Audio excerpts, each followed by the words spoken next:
શ્રાવણ માસમાં આ એક વસ્તુ બીજાને આપી દેજો, ભોલેનાથ આપશે લાખ ગણું ફળ, આર્થિક સમસ્યાઓ પણ દૂર થશે।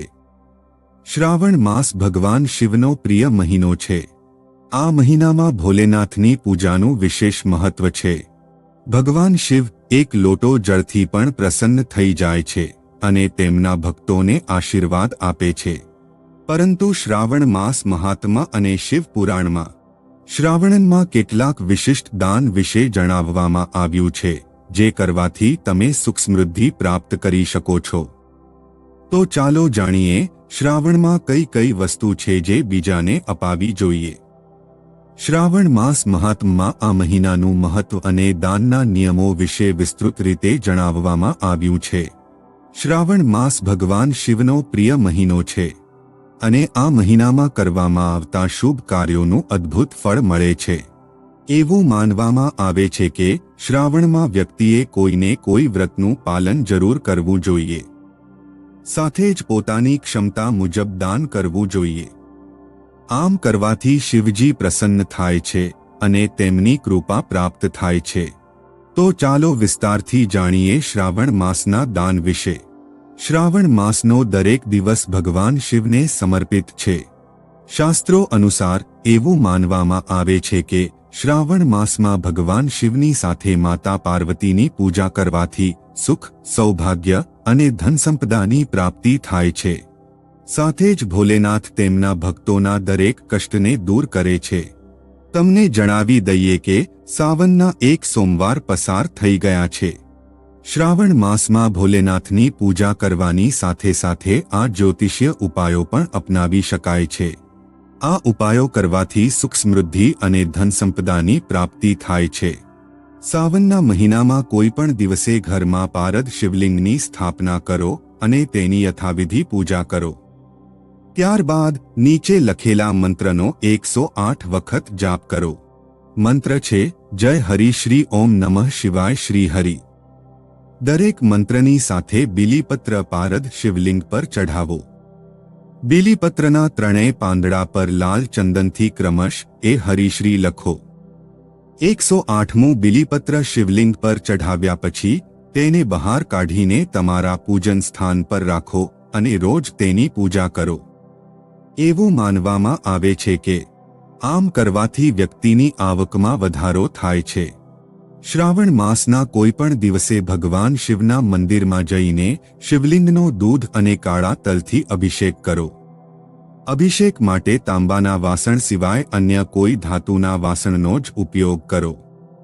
અભિષેક દરમિયાન ઓમ જુ સહ મંત્રનો જાપ કરતા રહો। ત્યારબાદ ભગવાન શિવને રોગ નિવારણ માટે પ્રાર્થના કરો।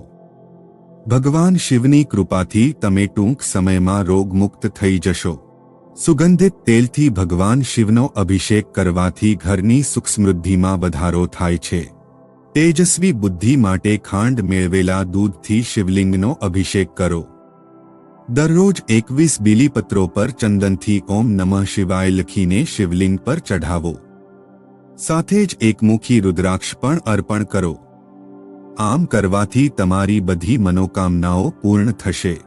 જો તમારા ઘરમાં કોઈ પણ પ્રકારની સમસ્યા હોય તો શ્રાવણમાં રોજ સવારે ઘરમાં ગૌમૂત્રનો છંટકાવ કરો અને ગુગળની ધૂપ આપો। ઘરમાં શાંતિ રહેશે અને પરિવારજનોમાં પરસ્પર સંબંધોમાં વધારો થશે। શ્રાવણ માસમાં સોમવારે ઉપવાસ એટલે કે વ્રત કરવું જોઈએ। આમ કરવાથી તમારા મનની ચંચળતા દૂર થાય છે, જેનાથી નિર્ણય લેવાની ક્ષમતામાં વધારો થાય છે।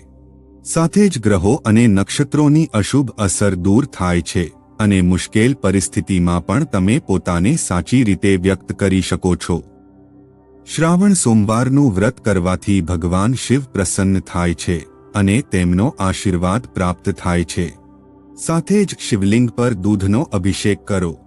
ભગવાન શિવની પૂજા કરવાથી હંમેશા શુભ ફળ મળે છે, પરંતુ શ્રાવણ માસમાં ભગવાન શિવની પૂજા કરવી અને શિવલિંગ પર દૂધ ચઢાવવું અત્યંત શુભ માનવામાં આવે છે। જો તમે સાવનમાં રોજ શિવલિંગ પર દૂધ ચઢાવો છો તો શિવ પરિવારનો આશીર્વાદ પ્રાપ્ત થાય છે। તમારું મન પણ મજબૂત બને છે, કારણ કે મનનું કારક ગ્રહ ચંદ્રમા છે।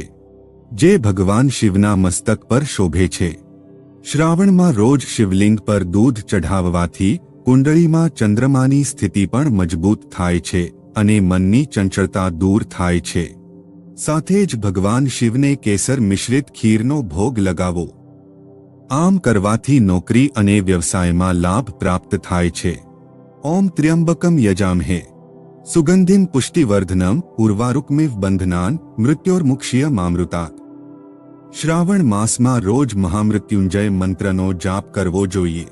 આમ કરવાથી આરોગ્યની પ્રાપ્તિ થાય છે. શાસ્ત્રોમાં સ્વસ્થ શરીરને જ સંપન્નતાનું પ્રતીક ગણવામાં આવ્યું છે.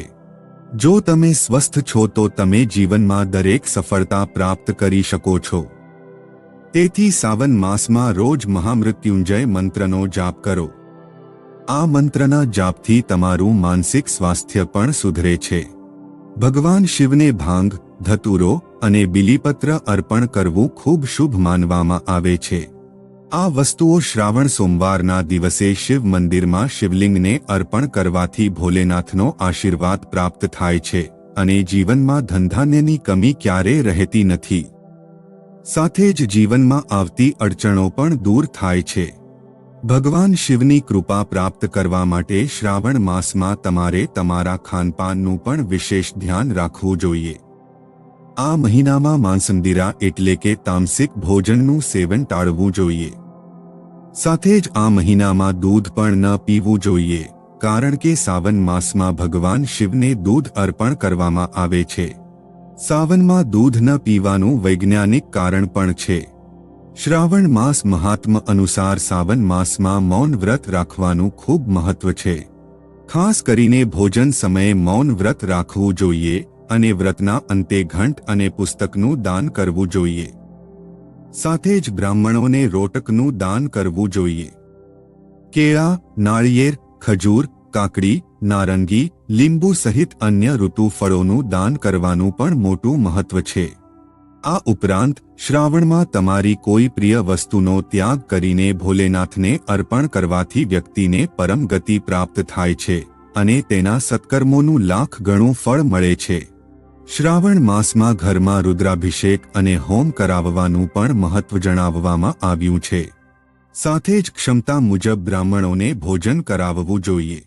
નાગોની પૂજા કરવી જોઈએ અને તેમના નામે દૂધ વગેરેનું દાન કરવું જોઈએ.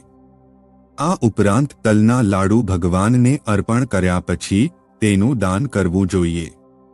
શ્રાવણમાં ખીર કે તલથી ગાયત્રી મંત્ર, મૂળ મંત્ર કે શિવ સહસ્ત્રનામ મંત્રોથી ઘરમાં હોમ કરાવવો જોઈએ. જે મંત્રથી પૂજા કરવામાં આવી હોય તે જ મંત્રથી પૂર્ણાહુતિ આપવી જોઈએ. ત્યારબાદ હોમ કરાવનાર બ્રાહ્મણોને વસ્ત્ર, આભૂષણ અને ક્ષમતા મુજબ દક્ષિણા આપવી જોઈએ. શ્રાવણ માસમાં ફૂલ, ફળ, તુલસીની મંજરી, તુલસીના પાંદડા અને બીલીપત્રથી શિવજીની પૂજા કરવી જોઈએ. શ્રાવણમાં શ્રાપનો ત્યાગ કરવાનું મહત્વ જણાવવામાં આવ્યું છે. શ્રાવણમાં રોજ અતિરુદ્ર, મહારુદ્ર કે રુદ્ર મંત્રથી શિવલિંગનો અભિષેક કરવો જોઈએ. આ ઉપરાંત શ્રાવણ માસમાં યથાસંભવ દાન પુણ્ય કરવું જોઈએ. આમ કરવાથી ભગવાન શિવ પ્રસન્ન થાય છે અને તેમની કૃપા પ્રાપ્ત થાય છે. શ્રાવણમાં શિવજીની સોનાની મૂર્તિ બનાવીને પૂજા કરવી જોઈએ. સાથે જ ચાંદીનો દીવો બનાવીને તેનું દાન કરવું જોઈએ. આમ કરવાથી આર્થિક સમસ્યાઓ દૂર થાય છે. શિવ પુરાણમાં પણ શ્રાવણમાં દાન વિશે જણાવવામાં આવ્યું છે. શ્રાવણમાં ગોદાન કરવાથી પાપોથી મુક્તિ મળે છે. ભૂદાન કરવાથી પરલોકમાં આશ્રય પ્રાપ્ત થાય છે. તલનું દાન કરવાથી બળ પ્રાપ્ત થાય છે. વસ્ત્રોનું દાન કરવાથી આયુષ્યમાં વધારો થાય છે. ગોળનું દાન કરવાથી ભોજનની પ્રાપ્તિ થાય છે. સોના ચાંદીનું દાન કરવાથી વીર્યમાં વધારો થાય છે અને ધનનું દાન કરવાથી ધન સમૃદ્ધિમાં વધારો થાય છે. આ ઉપરાંત શ્રાવણમાં કોહડા અને ઘીનું દાન કરવું પુષ્ટિદાયક છે, જ્યારે કન્યાદાન શ્રેષ્ઠ દાન છે, જેનાથી જીવનમાં ભોગની પ્રાપ્તિ થાય છે. શ્રાવણ માસમાં ઘરમાં રુદ્રાભિષેક અને હોમ કરાવવાનું પણ મહત્વ જણાવવામાં આવ્યું છે. સાથે જ ક્ષમતા મુજબ બ્રાહ્મણોને ભોજન કરાવવું જોઈએ. નાગોની પૂજા કરવી જોઈએ અને તેમના નામે દૂધ વગેરેનું દાન કરવું જોઈએ. આ ઉપરાંત તલના લાડુ ભગવાનને અર્પણ કર્યા પછી તેનું દાન કરવું જોઈએ. શ્રાવણમાં ખીર કે તલથી ગાયત્રી મંત્ર, મૂળ મંત્ર કે શિવ સહસ્ત્રનામ મંત્રોથી ઘરમાં હોમ કરાવવો જોઈએ. જે મંત્રથી પૂજા કરવામાં આવી હોય તે જ મંત્રથી પૂર્ણાહુતિ આપવી જોઈએ. ત્યારબાદ હોમ કરાવનાર બ્રાહ્મણોને વસ્ત્ર, આભૂષણ અને ક્ષમતા મુજબ દક્ષિણા આપવી જોઈએ. જો તમારું કોઈ કામ વારંવાર અટકી જતું હોય અને તમામ પ્રયાસો છતાં સફળતા ન મળતી હોય તો સાવન દરમિયાન એક લોટામાં જળ લઈ તેમાં થોડું લાલ ચંદન નાખો. ત્યારબાદ તેને બીલીપત્રના ઝાડના મૂળમાં અર્પણ કરો. આમ કરવાથી તમને લાભ થશે. જો તમે સાવન સોમવારનું વ્રત નથી રાખતા તો પણ ભોલેનાથની વિધિવત પૂજા કરીને બીલીપત્ર અર્પણ કરો. બીલીપત્ર અર્પણ કરતી વખતે તેના ત્રણેય પાંદડાઓ પર સફેદ ચંદન લગાવો. આમ કરવાથી ભગવાન શિવ ઝડપથી પ્રસન્ન થાય છે અને સુખ સમૃદ્ધિનો આશીર્વાદ આપે છે. જો તમારું ભાગ્ય સાથ નથી આપતું તો શ્રાવણ માસમાં ભોલેનાથને જળ અર્પણ કરો. સાથે જ મંદિર જતી વખતે નંદીના પાછળના પગને સ્પર્શ કરો. આમ કરવાથી ભાગ્યનો પૂરો સાથ મળવા લાગશે. જો તમને નોકરીમાં કોઈ સમસ્યા આવી રહી હોય અથવા લાંબા સમયથી નોકરી શોધી રહ્યા હોવ અને સફળતા ન મળતી હોય તો એક ધતુરો લઈ તેને હળદરના લેપમાં લપેટો. ત્યારબાદ તેને ભોલેનાથને ચઢાવો. આમ કરવાથી સફળતા અવશ્ય પ્રાપ્ત થશે. મિત્રો, આશા છે કે તમને આ માહિતી ગમી હશે.